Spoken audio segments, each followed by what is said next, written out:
This is what happens when someone decides to sell everything at once. 7 watches from one seller, and crucially, everything on the table is going to be at no reserve. So I thought, let's get on camera and talk about it. And today I brought someone to talk through it with me.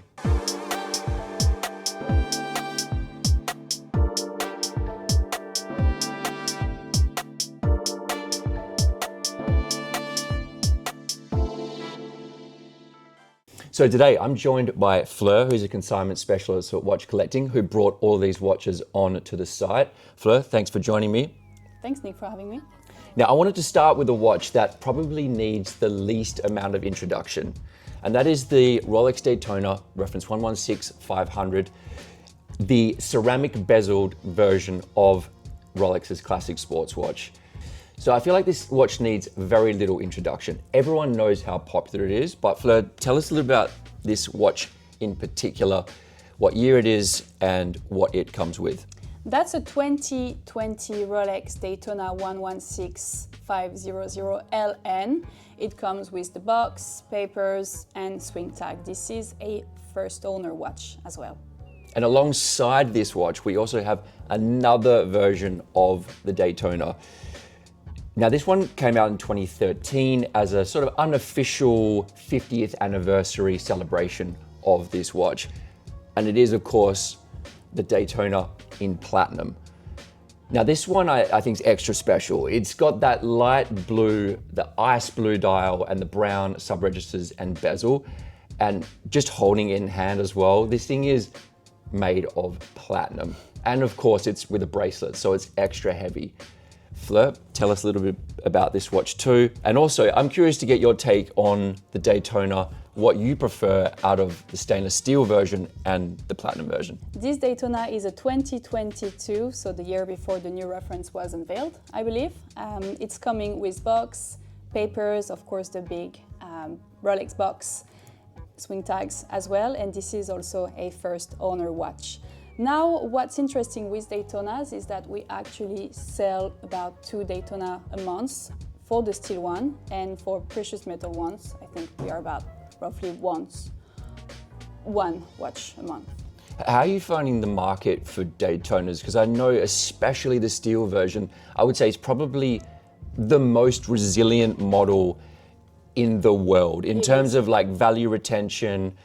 Regardless of what's happening in the watch market in general, the steel Daytona is always popular. So how are you finding that with both the steel and also the platinum version in terms of pre-owned values? The steel value has been really steady over the past year and a half, I would say. If you look at our sold results last year for this watch, it probably won't vary that much from today. However, the platinum Daytona has been a little bit impacted over the past few years. I think what impacted it the most is the release of the new reference. Since it came out, obviously, this reference went down as well. But it's still beautiful, still wears on the wrist really nicely. My personal favorite is still the steel black dial ceramic Daytona, but I understand that you would probably go for this one. And within the steel Daytona, we've got the black and the white dial. Which do you prefer out of the two? The black just wears so much nicely with the black bezel.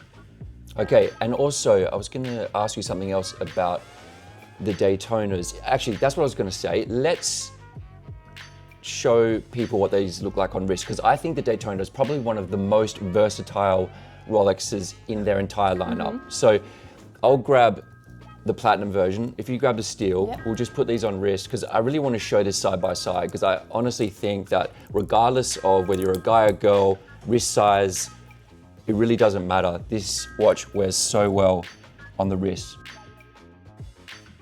I've seen a lot of girls wearing Daytonas on. I think it looks good. I feel like they're sized at a place where it's pretty versatile. 40 millimeters is that dimension that I think most people can wear and enjoy. Yeah, it definitely looks great on some girls, but if your wrist is too thin, I just think it sticks out. It literally sticks out.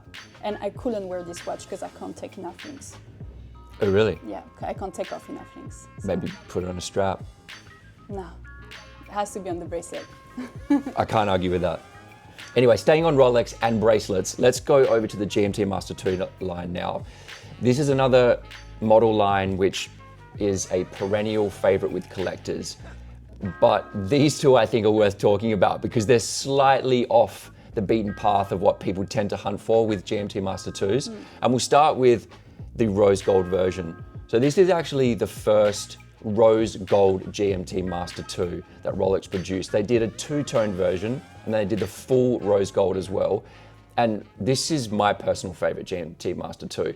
And that's coming from a guy who doesn't even particularly like rose gold. I just think the way that they incorporated a black and brown bezel with rose gold looks absolutely amazing. What do you feel about this watch, Fleur? I completely agree. I think this is one of the best GMT that they've ever made. I love the rose gold. I love the bezel. I just couldn't agree more, really. Interesting facts about this one. We sell about 4 to 5 a year. It's quite surprising that we're not selling more of this because they are quite desirable. We get calls for this all the time. It's interesting, we were speaking off camera about the rise of gold watches, and I think people are curious at the moment as to what's happening in the pre-owned market with watches in precious metals, given that the gold price is so high.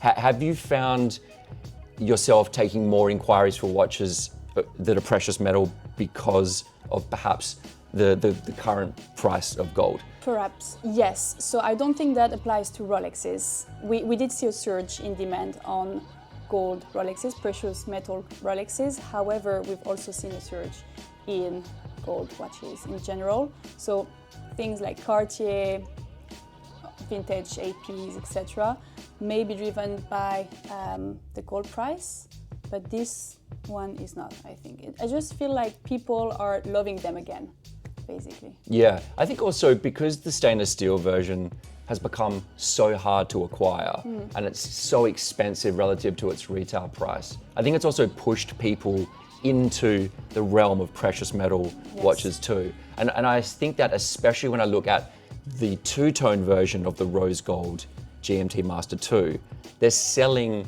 almost at the same level as a stainless steel Pepsi, right? Yes, so all of a sudden you've got access to a precious metal GMT at almost stainless steel prices. So I think that's an interesting one. But I'll move across now to the other GMT-Master 2 we have on the table, because I think when this came out in 2022, no one was asking for a left-hand version of the GMT-Master 2. So this is the 126720 VTNR. This is what people have now referred to as the Sprite, given the green and black bezel. Now, for me, I still find this watch difficult to look at and take in because every time I pick it up, I feel like it's upside down because I'm so used to seeing the date window on a Rolex on the other side. Now, for me personally, I'm not a huge fan of the left-hand orientation of this particular GMT-Master 2, but I do really like the use of green and black on the bezel, and it's the first time Rolex has done that with the model line. Flo, what's your take on the Sprite? What do you think about it? I don't think much of it. I like it. I would still prefer Pepsi to it. I understand why people like it, and it doesn't look that weird to me. Like, it doesn't stand out that much. I feel like a lot of people will wear it anyway because they like the color and not really the fact that it's left-handed. We've sold about 15 last year. How are we finding the prices for the Sprite in particular? Is it holding it above retail? What's going on with that? It's slightly above retail. It's been holding, it's been around the same price for the past 6 months. It did dip since like a year ago, but I just feel like people are moving out of stainless steel watches. Bored of waiting too long on the waiting list, bored of paying too much on the secondary market when they know they can get it for a certain price with the dealer, which makes them move to, as we said, precious metal Rolexes sometimes, but it's still a pretty solid reference in today's market.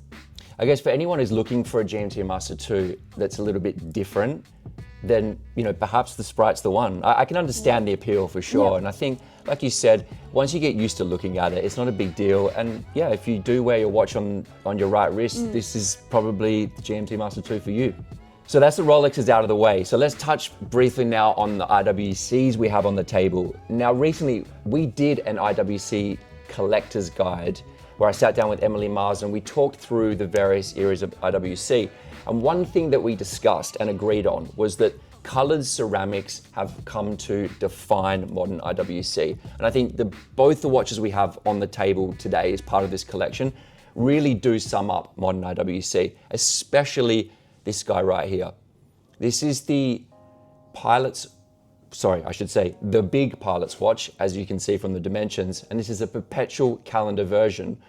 But more than that, this is the Mojave Desert Edition in colored ceramics. And I think this is one of the defining watches of modern IWC. And we were kind of laughing and joking off camera because we were saying not many people can actually pull this watch off. It's big, it's like 46.2 millimeters. But even as someone who probably couldn't pull this watch off myself, I can appreciate and admire the design of this IWC. Like I was thinking, the Mojave ceramic is so identifiable as IWC, right? Like no one else makes a watch like this. It's like quintessentially them. It's like Perpetual Calendar, which they've become known for. It's ceramics, it's the big Pilot. I think that's a watch that's come together really well as a sort of cohesive package from IWC. The other one that we have here is the Pilot's Watch Timezoner, which I think is a cool, quirky take on jumping time zones. When people move across time zones when you're traveling, sometimes it can be a little bit of a nuisance to then take the watch off the wrist, pull the crown out, adjust the local hour. IWC's got a solution for that. So they've essentially put city rings on a bezel. Now, as you cross time zones, you can simply push the bezel down and turn it to move to your local time zone. And that to me is a cool complication because there's absolutely no need to take the watch off, pull the crown out, make any adjustments. It's all there to do on a bezel. And that's a cool feature and something I've never seen on any other watch or from any other brand. Once again, it's classic Pilot style, super legible, and like we were saying before, with IWC's colored ceramics, this one is in Woodland green. I think this is another watch that you instantaneously think, when you look at it, that's an IWC's Pilot watch. Super cool. And I know it's going to do so well at auction. So is the Mojave. These are so special. You don't see them often, especially at auction. So I'm sure we'll have great interest on it. Definitely. And I'm glad you said that because I recently sat down for a chat with Giovanni from Every Watch and we looked at 2025 pre-owned market. And he mentioned that one of the biggest gaining watches for the entire year and one of the most popular watches was in fact this guy right here. And I think the reason is, like I said, it's like it defines modern IWC. Super cool. Now, last watch on the table, and definitely not least, is something from Patek Philippe. This is the reference 5327G. For me, this is such a great piece because it bridges the gap between old, more traditional Patek Philippe with modern references. So we've got a Perpetual Calendar here in a 39mm white gold case. And whilst looking at it on camera here, you might think, okay, it's a relatively simple Calatrava case, but I think there's some subtle details on this piece which really set it aside. And I wanted to do a little close-up macro shot of the side of this case and the lugs, because you can see they're concave, they're scalloped. And it's a subtle detail, but I think it makes a big difference to the overall design of this watch. And the other cool thing is, as we're looking at this concave case, is just how thin this watch is too. Remember, this is a Perpetual Calendar. It's an incredibly complex piece, and I love the fact that it's so thin. If you look at it, if you compare it with this one, this is also a complication. Not the same one, but it's twice the size. It's a really good point. Both Perpetual Calendars, very different case profiles. And so inside the watch, we've got the Caliber 240Q. So that's a micro rotor Perpetual Calendar, which really helps with the thinness of this watch. On the dial side, beautiful sunburst blue dial, applied Breguet numerals, and of course the Perpetual Calendar sub-registers in white for a bit of contrast. Fleur, what do you feel about this watch? I like it. I think that's a quintessential dress watch. That's one that you must have. As we said off camera, I'm not a fan of the Breguet numerals, but I feel like you either like them or you don't. It's beautiful. And in blue, paired with the alligator blue strap, it's It's just amazing. We only sold 2 or 3 of this reference in the past, and I just checked the latest auction result, and it did £65,000 with another auction house. So that's the proof that these sort of dress watches are also quite desired on the secondary market.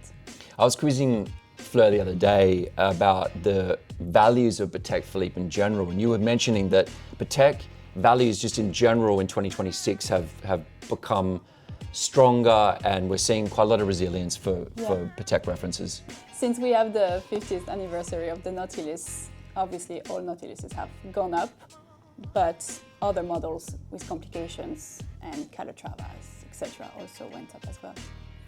What do you think is going to be Patek's move with the Nautilus for the 50th anniversary, or what would you like to see them do with it? They're probably going to come up with another platinum. Think it's going to be platinum? I think it's going to be platinum. What do you think? I'd love to see them do a mid-size Nautilus, go maybe back to the 3800. In platinum. I think would be cool, and maybe like an ultra-thin reference too. I'd love to see that. Oh, okay. But yeah, we'll find out.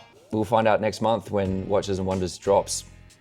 Right, that's it. This all the watches. We hope you enjoyed the deep dive into all of these pieces. Patek through to IWC, and 4 amazing Rolex sports watches. Before we go, Fleur, which one would you pick as your daily watch if you had to collect one from the table right now? My daily watch, that'd be this one. The ceramic bezel Daytona, black dial. It's one of the best Daytona to me. I love it. What about you? Good choice. Well, I'm staying in the Daytona family, but for me, I'm going platinum. I love the ice blue dial, the brown accents, and also just how heavy and weighty that is in full platinum. For everyday wear, it may be a bit heavy. I'd be willing to put up with that. Fleur, just quickly as well, if anyone has any questions on this collection or they want to get in touch with you to ask about the watches, how can they reach out to you? Please reach out to us via info@watchcollecting.com, and a member of the team will give you a call. Awesome. So all these watches are now on the site. They're ready to bookmark. And once they go live, you'll be notified so you can jump on and bid. And as always, if you're enjoying the content, make sure to like and subscribe because it really helps us grow the channel. Thanks for tuning in to Watch Collecting. We'll see you soon. Take care.